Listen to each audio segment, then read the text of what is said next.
Have you ever noticed that, when you're getting ready for a language exam, it almost feels like there's this whole other set of rules you need to know. Hmm. Not just about what to say, but how to say it. Oh, It's yeah. like you need some kind of secret decoder ring just for the speaking part. Yeah, definitely. Well, that's exactly what we're going to try to crack today. We're doing a deep dive into the IELTS speaking test. That's right. We've got a ton of great resources for this one. Yeah. We're looking at a big one, 1,000 IELTS speaking questions. This is updated for 2025. Okay. We've also got the official IELTS speaking band descriptors 2025 to see exactly what they're looking for. Nice. And of course, we've got to look at the IELTS speaking key assessment criteria. Of course. We'll break down the IELTS speaking part 3 topics specifically. Okay. And then we'll even check out some of these highly rated responses from top 10 IELTS cue cards plus band 9 answers, also updated for 2025. Wow. So we're going all in on this one. Yeah. Not just going to skim the surface or anything. Whoa, wait, we're going deep. So, okay, for anyone listening who maybe hasn't taken IELTS before, can you give us the basics? What is this test even about? So the IELTS speaking test is all about evaluating your ability to communicate effectively in English.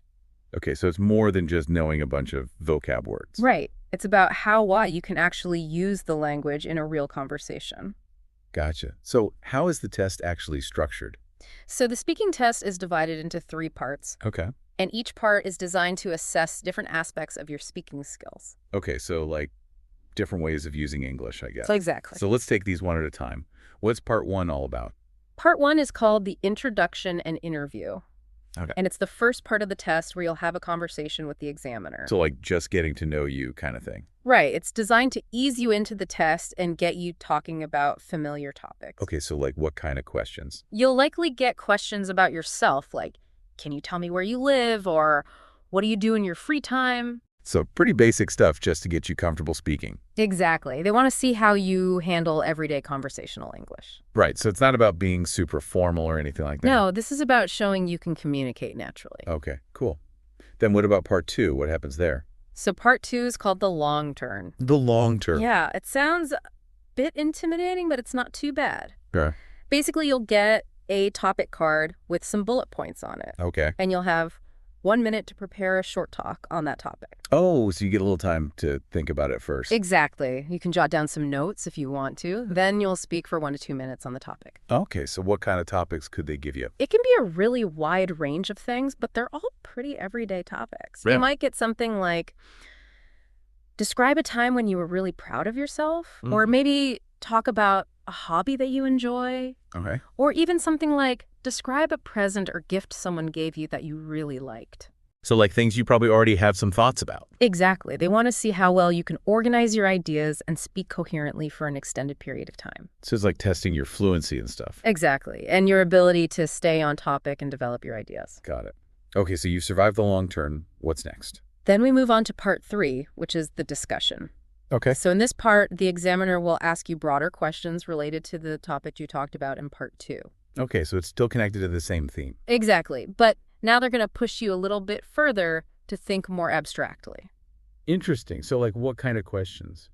Well, for example, if you talked about a time you were late in part 2, Okay. part 3 might ask you about the importance of punctuality in your culture, Hmm. or how being late is perceived by friends or colleagues, Okay. or even the wider societal impacts of time management. So it's less about your personal experiences and more about the bigger picture. Right, exactly. They want to see if you can analyze issues, discuss different perspectives, and use more sophisticated language. Okay, so it sounds like part 3 is really stepping up the difficulty. It definitely requires a different set of skills than the first 2 parts. Okay, so we've got the roadmap of the test now. Mm. What are the examiners actually listening for? What makes a good speaking performance? So there are 4 key assessment criteria that examiners use to evaluate your speaking. Okay, 4 things to keep in mind. And they're often referred to as the 4 pillars of the IELTS speaking test. Okay, the 4 pillars. What's the first one? The first pillar is fluency and coherence. Okay, fluency and coherence. So how smoothly you can speak. Right. It's about speaking at a natural pace without too many hesitations or repetitions. Okay. And also about connecting your ideas logically so that the listener can follow your train of thought. So it's not just about talking fast, it's about making sense. Exactly. They want to see that you can speak fluidly and coherently. Gotcha. Okay, so what kinds of things can you do to improve your fluency and coherence? Well, a big part of it is practice speaking as much as possible. Right, just getting comfortable speaking. And it's also helpful to pay attention to how you use connecting words and phrases. Like those transition words we always talk about. Exactly. Things like however, because therefore, on the other hand, those kinds of things. Right, using those naturally to link your ideas together. Exactly, but you also don't want to overuse them. Oh, interesting. So there's like a sweet spot. Yeah, too many connecting words can actually sound unnatural and scripted. I guess that makes sense. It's about finding that balance. Right, and sounding like you're having a normal conversation. Okay, what's the next pillar? The second pillar is lexical resource, Lexical resource. which basically means vocabulary. Okay, so how many words you know? Kind of, but it's more than that. Gotcha. It's about using a wide range of vocabulary and choosing the right words for the context. So not just using the same basic words over and over again. Right. They want to see that you have a good grasp of different vocabulary and that you can use it accurately and appropriately. Okay, so what are some tips for improving your lexical resource? Well, one thing is to obviously expand your vocabulary by reading and listening to a lot of English. Yeah, of course. But it's also important to focus on using those words in your speaking. So like actively using new words you learn. Exactly. Don't just keep them stored away in your brain. You have to actually practice using them. Makes sense. And what about things like idioms and slang? Are those okay to use? It depends. It's generally best to err on the side of caution. Okay. Some idioms and slang can be very informal and might not be appropriate for the test. Right. But if you're confident that you're using them correctly and appropriately, then go for it. So it's about being aware of the context. Exactly, and knowing your audience. Okay, what's the third pillar? The third pillar is grammatical range and accuracy. Grammar. Oh boy. Yeah, this one's a biggie. It is, I think, a lot of learners stress about grammar. Understandably so. So what exactly are they looking for here?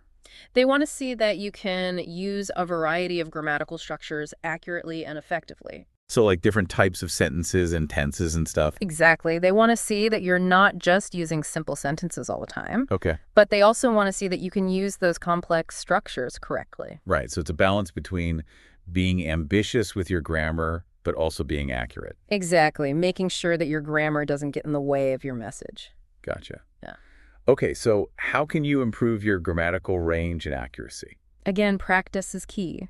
Of course. The more you practice speaking and writing, the more comfortable you'll become with using different grammatical structures. Okay. And it can be really helpful to focus on one or two specific grammar points at a time. So like pick something you struggle with and really work on it. Exactly. Maybe you have trouble with verb tenses, or maybe it's articles or prepositions. Whatever it is, focus on that and really try to master it. Okay, that makes sense. So what's the final pillar, the fourth one? The fourth and final pillar is pronunciation. Pronunciation.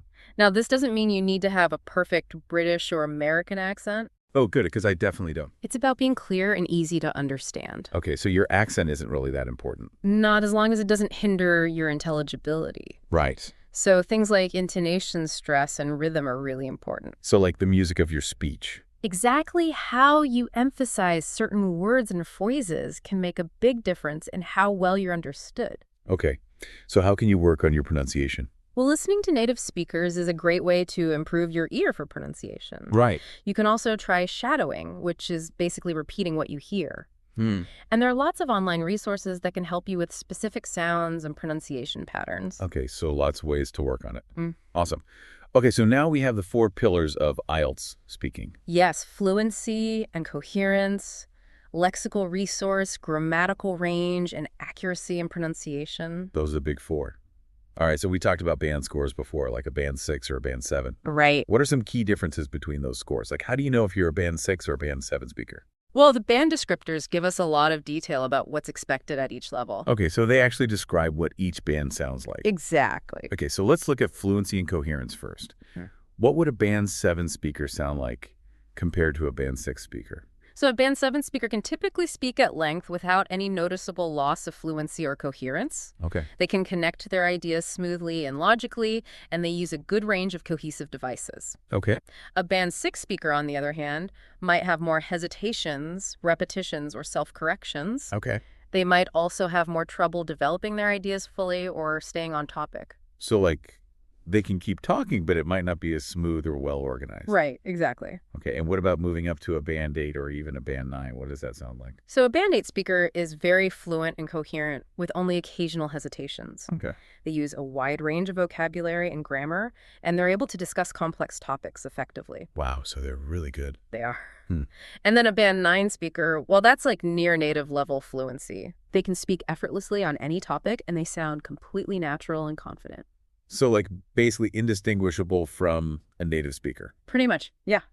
That's amazing. Yeah. Okay, well, I definitely have some work to do to get to that level. Haha. Well, it's a journey. It is. All right, so we've talked about the structure of the test, the assessment criteria, and the band scores. Right. Now let's get into the actual questions you might encounter. Okay.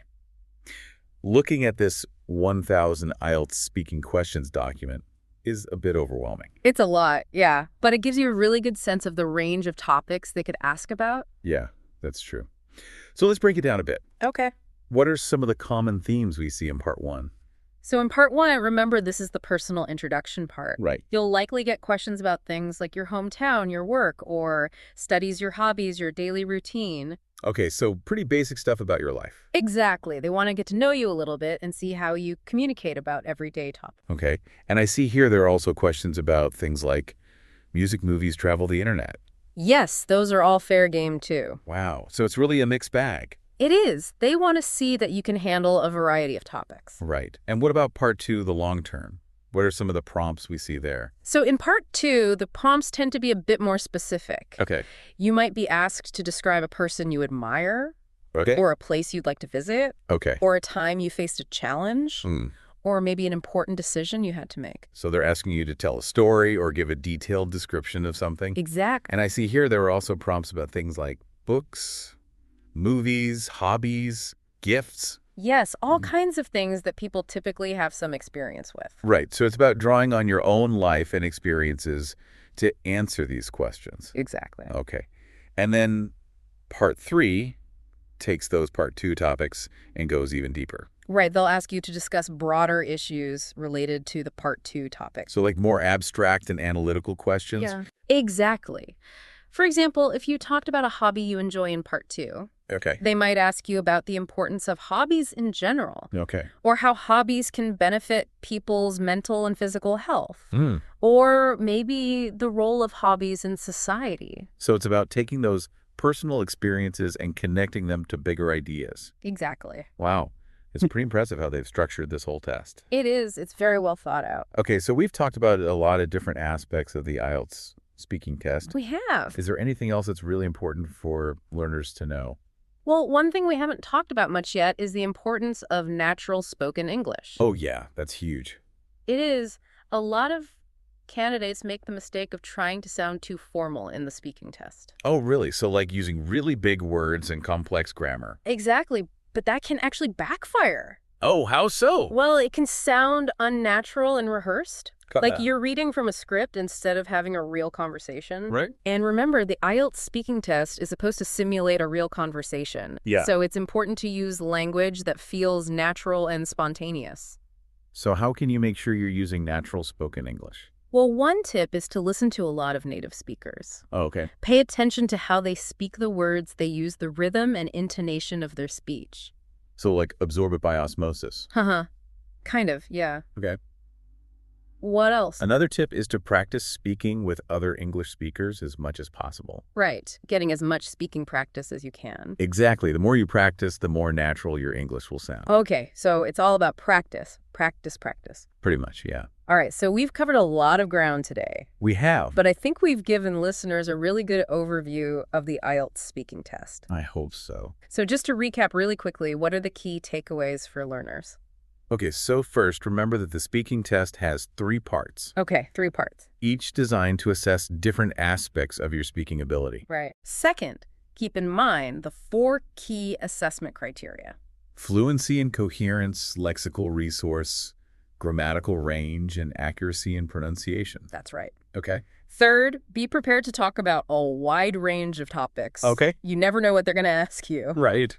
Fourth, focus on using natural spoken English. Don't try to sound too formal. Exactly. Okay. And finally, practice, practice, practice. practice. The more you practice, the better prepared you'll be. Absolutely. Great advice. Yeah. All right, so as we wrap up here, is there anything else you want to leave listeners with? Well, I would just encourage everyone to really think about their strengths and weaknesses as speakers. Okay. Which of the 4 assessment criteria do you feel most confident about, and which ones might need a little more work? Okay, so like identify your weak spots. Exactly. Once you know what you need to work on, you can focus your practice and improve your overall speaking skills. Awesome advice.